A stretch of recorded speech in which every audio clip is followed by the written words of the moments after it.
del tuit dices la evidencia sugiere que la ministra Norma Piña, presidenta de la Suprema Corte, es parte del cártel del narcotráfico más estrechamente vinculado a la oposición de la derecha calderonista. Eso es todo lo que nos acabas de ilustrar, es lo que sustenta esta evidencia de la que hablas de que la ministra presidenta Norma Piña pertenece a este grupo de narcotráfico ligado a Calderón.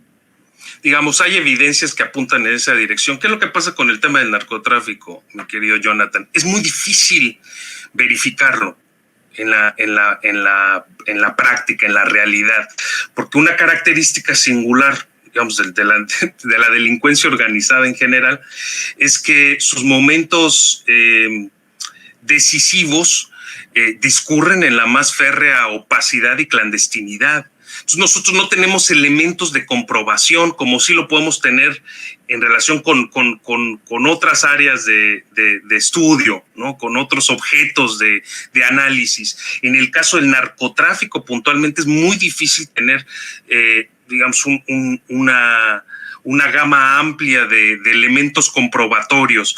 Entonces en ese caso nosotros tenemos que acudir a esos escasos indicios, ¿no? O indicadores, ¿no? Que provee, que suministra la propia realidad para tratar de verificar la presencia del actor narco en ciertas trayectorias de la vida pública de México. Entonces, en ese sentido, lo que yo estoy planteando es que hay algunas evidencias bastante puntuales que apuntan en la dirección, sí, de una colusión de ministros con el panismo narcotraficante, ¿no? Y señaladamente con el ala calderonista, que está muy fielmente representada por un personaje como Genaro García Luna, que, insisto, acaba de ser condenado acaba de ser declarado culpable, falta la condena, por 5 delitos, entre ellos, insisto, narcotráfico y pertenencia continuada, pertenencia continuada al cartel de Sinaloa, lo cual evidentemente verifica esta tesis que desde el 2001, cuando escapa el Chapo Guzmán de Puente Grande, hay efectivamente una alianza, ¿no? Un contubernio entre ese partido o por lo menos una fracción, regresando al tema de las organizaciones informales, una fracción de ese partido aliada al cártel de Sinaloa. Bien, que toda esta parte primera, nuestra producción nos ayude a que lo hayan grabado para tenerlo en corte, es muy importante, y que también nos graben en esto, porque quiero preguntarte, en este contexto en donde hay un gran debate, de hecho el presidente acaba de decir que va a enviar ya la propuesta, abiertamente la propuesta para lo que tiene que ver con el cambio, o más bien el Poder Judicial, lo anuncia para reformarlo en septiembre de 2024, es decir, justamente el último mes, en los últimos días de su mandato, el presidente anuncia que va a enviar una reforma.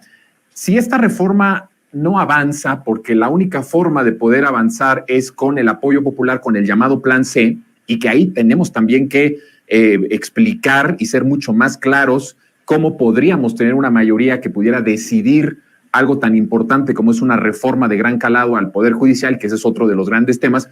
Dejando ese de lado, ¿cuáles ves tú que sean los, digamos, los graves y fuertes consecuencias de no reformar al Poder Judicial y de que una persona como Norma Piña y toda la estructura del Poder Judicial esté abiertamente a favor del crimen, bueno, del cártel, llamas tú, del cártel del narcotráfico vinculado a Calderón? ¿Cuáles serían los riesgos de que la Suprema Corte de Justicia, con una cabeza tan visible como Norma Piña y todo lo que se desencadena a partir de que es ungida como presidenta de la Suprema Corte de Justicia a favor de diferentes poderes fácticos, pero muy, muy en especial, como tú bien lo subrayas, en cuestión de darle libertad a diferentes delincuentes o protección a diferentes personajes del crimen organizado? ¿Cuáles son los riesgos que tú ves que continúe esta Suprema Corte de Justicia tomada por este cártel?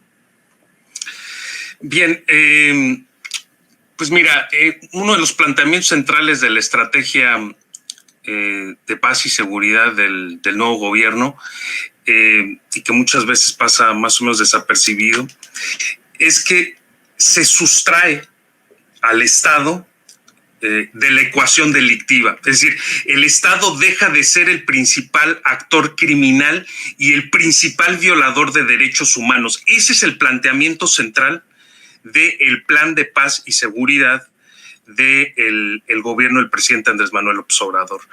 Es muy difícil llegar a materializar este anhelo incubado socialmente y enarbolado desde el gobierno si uno de los tres poderes de la Unión no está en sintonía con ese proyecto, con esa visión, con ese planteamiento. Es urgente limpiar al Poder Judicial, urge la reforma a ese poder opaco y corrupto, no se puede quedar pendiente para el próximo sexenio, porque, insisto, es absolutamente vital que el Poder Judicial esté en sintonía con el proyecto de desterrar a la delincuencia organizada de los mandos políticos.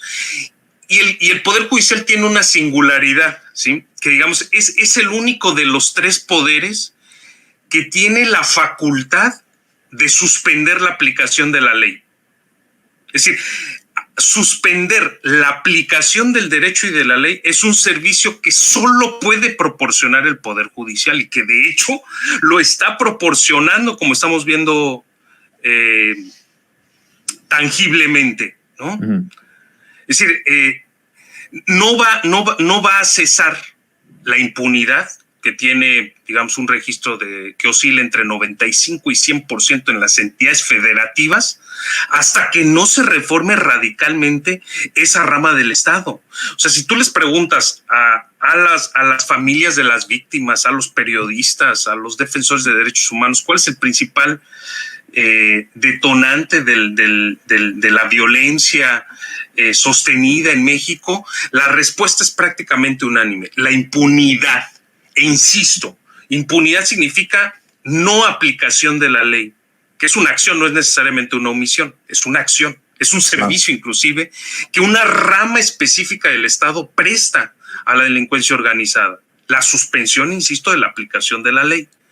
Si no conseguimos que el Poder Judicial, que es una rama absolutamente decisiva para el combate de la criminalidad y de la delincuencia organizada, insisto, se sume al proyecto nacional de paz y seguridad, va a ser muy difícil que consigamos avanzar, como de hecho demuestra más o menos tercamente la realidad.